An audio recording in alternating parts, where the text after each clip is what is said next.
Hey, it's Tucker Carlson. This morning it looks like somebody blew up the Kakhovka Dam in southern Ukraine. The rushing wall of water wiped out entire villages, destroyed a critical hydropower plant, and as of tonight puts the largest nuclear reactor in Europe in danger of melting down. So if this was intentional, it was not a military tactic, it was an act of terrorism. The question is, who did it? Well, let's see. The Kakhovka Dam was effectively Russian. It was built by the Russian government. It currently sits in Russian-controlled territory. The dam's reservoir supplies water to Crimea, which has been, for the last 240 years, home of the Russian Black Sea Fleet. Blowing up the dam may be bad for Ukraine, but it hurts Russia more. And for precisely that reason, the Ukrainian government has considered destroying it. In December, the Washington Post quoted a Ukrainian general saying his men had fired American-made rockets at the dam's floodgate as a test strike. So really, once the facts start coming in, it becomes much less of a mystery what might have happened to the dam. Any fair person would conclude that the Ukrainians probably blew it up, just as you would assume they blew up Nord Stream, the Russian natural gas pipeline, last fall. And in fact, the Ukrainians did do that, as we now know. It's not like Vladimir Putin is anxious to wage war on himself. Oh, but that's where you're wrong, Mr. and Mrs. Cable News consumer. Vladimir Putin is exactly that sort of man, the sort of man who'd shoot himself to death in order to annoy you. We know this from the American media, which wasted no time this morning in accusing the Russians of sabotaging their own infrastructure. Bill Kristol, the man who once told us that Saddam Hussein was responsible for 9/11, immediately denounced Putin as a war criminal and even more savagely compared him to Donald Trump. The rest of the pundit class made similar, clearly coordinated noises. Putin did it! Putin did it! And their reasoning was simple. Putin is evil, and evil people do evil things purely for the dark joy of being evil. In this specific case, Putin attacked himself, which is the most evil thing you can do, and therefore perfectly in character for a man that evil. That was their explanation. No one who's paid to cover these things seemed to entertain even the possibility it could have been the Ukrainians who did it. No chance of that. Ukraine, as you may have heard, is led by a man called Zelensky. And we can say for a dead certain fact that he was not involved. He couldn't have been. Zelensky is too decent for terrorism. Now, you see him on television, and it's true you might form a different impression. Sweaty and rat-like, a comedian turned oligarch, a persecutor of Christians, a friend of BlackRock. But don't believe your own eyes. Actually, Mr. Zelensky is a very good man. The best, really. As George W. Bush once noted, he is our generation's Winston Churchill. Of all the people in the world, our shifty, dead-eyed Ukrainian friend in the tracksuit is uniquely incapable of blowing up a dam. He's literally a living saint, a man in whom there is no sin. That's why Lindsey Graham is so attracted to him. They're just two good people, hanging out together and being good. And like all good people, when they meet in person, they spend a lot of time talking about killing people and laughing like friends do. Here's the pair last week. Free or die. Free or die. Now you are free. Yes. And we will be. And the Russians are dying. It's the best money we've ever spent. Thank you so much. No, it's... The Russians are dying. It's the best money we've ever spent, Graham says. A smile spreads across his thin, quivering lips as he forms the words. He looks like a starving man contemplating a breakfast buffet. The aroma of death has aroused Lindsey Graham. Thanks so much, replies Zelensky. He feels the same way. See, there's nothing dark here. Just two middle-aged guys celebrating the killing of a population. They don't seem like the kind of people who'd enjoy flooding villages or starting a famine. And in any case, who cares if they are? It's really not your business. Your job is to support Ukraine.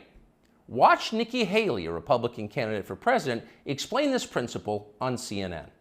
A win for Ukraine is a win for all of us. And for them to sit there and say that this is a territorial dispute, that's just not the case. To say that we should stay neutral, it is in the best interest of America. It's in the best interest of our national security for Ukraine to win. We have to see this through. We have to finish it. See? It's very easy to understand. It is vitally important for you to support Ukraine because it's necessary for Ukraine to be supported by you. Your support is mandatory until it's finished, whatever it is, and whatever that means. So shut up and support Ukraine, or else you're in trouble. Back when they still taught logic, statements like this were known as tautologies. Something is true because it is. The more you repeat it, the truer it becomes. It's a self-reinforcing reality. There was a time when tautologies were considered illegitimate arguments, not to mention hilariously stupid. Only dumb people talk like that. Now everybody in power talks like that. Diversity is our strength. Trans women are women. Zelensky is Churchill. It's all self-evidently true. Doesn't need an explanation, and don't ask questions. Sound familiar? Of course it does. That's the pap they're serving us day after day in steaming, lumpy portions. By this point, it's possible that American citizens are the least informed people in the world. Your average yak herder in Tajikistan knows who blew up the Nord Stream pipeline. It's obvious. Does he think some skinny dude in a dress is actually a girl? Come on. That idea would never occur to him. You've got to be lied to at full volume over a period of years in order to reach conclusions like that. And of course, we have been. The media lie. They do. But mostly they just ignore the stories that matter. What's happened to the hundreds of billions of US dollars we've sent to Ukraine? No clue. Who organized those BLM riots 3 years ago? No one's gotten to the bottom of that. What exactly happened on 9/11? Well, it's still classified. How did Jeffrey Epstein make all that money? How did he die? How about JFK? And so endlessly on. Not only are the media not interested in any of this, they are actively hostile to anybody who is. In journalism, curiosity is the gravest crime.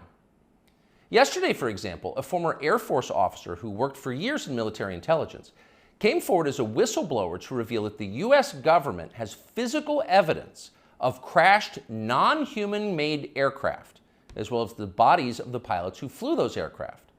The Pentagon has spent decades studying these otherworldly remains in order to build more technologically advanced weapons systems. Okay, that's what the former intel officer revealed, and it was clear he was telling the truth. In other words, UFOs are actually real, and apparently so is extraterrestrial life. Now we know. In a normal country, this news would qualify as a bombshell, the story of the millennium. But in our country, it doesn't. The whistleblower's account ran on a technology website called The Debrief, which you've probably never heard of. The Washington Post had that story, but decided not to run it. The New York Times, meanwhile, just pretended it never happened. On the front page of the New York Times website this morning, there were 5 stories about Ukraine, as well as 4 stories apiece about Donald Trump, trans people, and climate change, the usual lineup. There was nothing at all about how an alien species is flying hypersonic aircraft over our cities. Not one word. So if you're wondering why our country seems so dysfunctional, this is a big part of the reason. Nobody knows what's happening. A small group of people control access to all relevant information, and the rest of us don't know. We're allowed to yap all we want about racism, but go ahead and talk about something that really matters and see what happens. If you keep it up, they'll make you be quiet. Trust us. That's how they maintain control. When Western tourists first started traveling in large numbers to the Soviet Union in the early 1970s, they found that many Russians had a completely warped understanding of the United States. They thought that Americans lived in grinding poverty, in a state of perpetual race war, and were desperate to flee to the freedom and prosperity of the Eastern Bloc. They thought this because that's what they had been told. They had no way to know otherwise. The few Russians who understood what was really going on in the rest of the world had learned about it from listening to shortwave radio broadcasts, sometimes under the covers so the neighbors wouldn't hear. 50 years later, it is bewildering to consider the ironies here. We're the ones who live in ignorance now. The US government has managed to classify more than 1 billion so-called public documents. So at this point, we can't possibly know what our leaders are doing. We're not allowed to know. By definition, that is not a democracy. Yet it's fine with the media. Secrecy is a powerful tool of control. Stop asking how we got so rich. Here's another story about racism. Go eat each other. That's the program. That's how most of us now live here in the United States. Manipulated by lies, silenced by taboos. It is unhealthy and it's dehumanizing, and we're tired of it. As of today, we've come to Twitter, which we hope will be the shortwave radio under the blankets. We're told there are no gatekeepers here. If that turns out to be false, we'll leave. But in the meantime, we are grateful to be here. We'll be back with much more very soon. People say the news is full of lies.